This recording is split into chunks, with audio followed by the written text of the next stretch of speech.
கிறிஸ்துவுக்கு அன்பானவர்களே, இந்த நாளுக்காக ஆண்டவரை ஸ்தோத்தரிக்கிறேன். இந்த நாளில் சங்கீதம் 27 சங்கீதம் முதல் வசனம் சொல்கிறது, கர்த்தரே என் வெளிச்சமானவர். எனக்கு அருமையான தேவனுடைய பிள்ளைகளே, இந்த உலகத்தில் கர்த்தரே எனக்கு வெளிச்சமானவர். இந்த உலகத்தில் வெளிச்சத்தை கொடுக்கும்படியாக வந்தவர் நம்முடைய ஆண்டவராக இயேசு கிறிஸ்து. வேதத்தில் ஆதியாகமத்தில் பார்க்கிறோம், ஆண்டவர் வெளிச்சம் உண்டாக கடவுது என்று சொன்னார். அவர் மட்டும்தான் வெளிச்சங்களை கொடுக்க முடியும். தேவ பிள்ளைகளே, என் வாழ்க்கையிலே ஒரு வெளிச்சம் இல்லையே, இருள் சூழ்ந்த வாழ்க்கையாக இருக்கிறதே என்று சொல்லி நினைத்து கொண்டு இருக்கலாம். இந்த வார்த்தை கேட்டுக்கொண்டு சகோதரனே, சகோதரியே, என் தாயே, தகப்பனே, இந்த காலை வேலைக்காக ஆண்டவரை ஸ்தோத்தரிக்கிறேன்.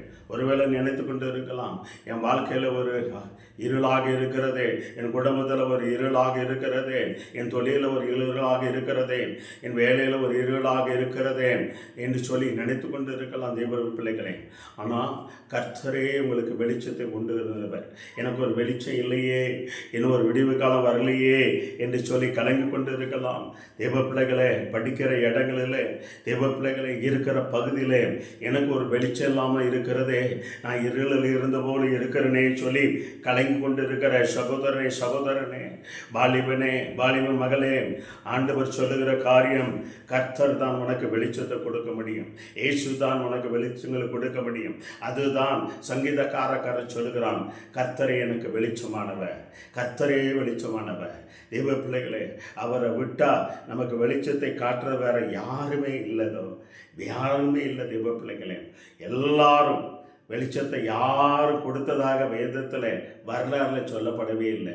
இயேசு கிறிஸ்து வருவது தான் இருளில் இருக்கிற ஜனங்கள் பெரிய வெளிச்சத்தை கண்டார்கள் என்று வேதத்தில் பார்க்கிறோம். தேவ பிள்ளைகளை, இருளில் இருக்கிற ஜனங்கள் பெரிய ஒரு வெளிச்சத்தை கண்டார்கள். தேவ பிள்ளைகளே, அப்படின்னா அந்த உலகமே இருளில் இருந்து கொண்டு இருக்கிறது.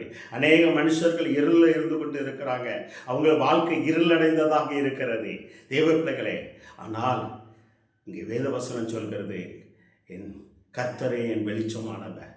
இயேசு தான் வெளிச்சம் கொடுக்கிற தேவன். தேவ பிள்ளைகளே, அவர் நீதி சூரியனால் உதயமானவர். தேவ பிள்ளைகளே, உங்கள் வாழ்க்கையிலே உங்களுடைய இருள் நீங்கி, இயேசுவே எனக்கு வெளிச்சத்தை தாரும், எனக்கு ஒரு வழியை உண்டாக்கும். வேத வசனம் சொல்லுகிறது, வரலாறு சொல்லுகிறது, எனக்கு கர்த்தரே வெளிச்சமானவர் என்று வேத வசனம் சொல்லுகிறது. எனக்கு வெளிச்சத்தை தாங்க ஆண்டவரே.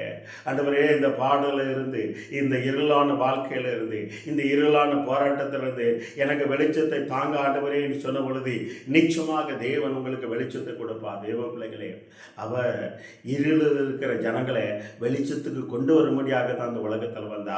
பாவங்கிற இருள், சாபங்கிற இருள், அந்தகார இருள், இப்பேற்பட்ட இருள் இருக்கிற ஜனங்களுக்கு வெளிச்சத்தை கொண்டு வர்றது தான். அதனால தான் தாவீது சொல்லுகிறான், கர்த்தரே என் வெளிச்சமானவர், கர்த்தரே எனக்கு வெளிச்சம் காட்டினவர்.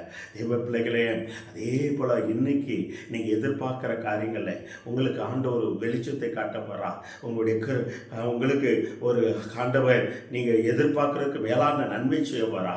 தேவ பிள்ளைகளே, பல ஆயிரம் ஆண்டுகளுக்கு முன்பாக உலகத்தில் தேவ பிள்ளைகளை இருளில் இருக்கிற ஜனங்களை வெளிச்சத்தை கொடுக்கும்படியாக கடவுள் மனிதனாக பிறந்து வந்தார். அதே போல உங்கள் வாழ்க்கையில் வெளிச்சத்தை கொடுக்க போறார். கண்கள் மூடி ஜெபம் செய்வோமா? நல்ல ஆண்டவரே, கோடி சோத்திரனப்பா. அப்பா, கர்த்தரே வெளிச்சமானவர் சொல்வது போல நீரே பிள்ளைகளுக்கு வெளிச்சமும் கீதமாக இருந்து வழிநடத்தபடியா செவி இயேசுவின் நாமத்திலே ஜெயம் எடுக்கிறோம். ஆமென், ஆமென், ஆமென். God bless you. கர்த்தர் வெளிச்சமாக கொடுப்பார். பெரிய காரியங்களை செய்வார். God bless you. கலங்காதீர்கள். Amen, amen.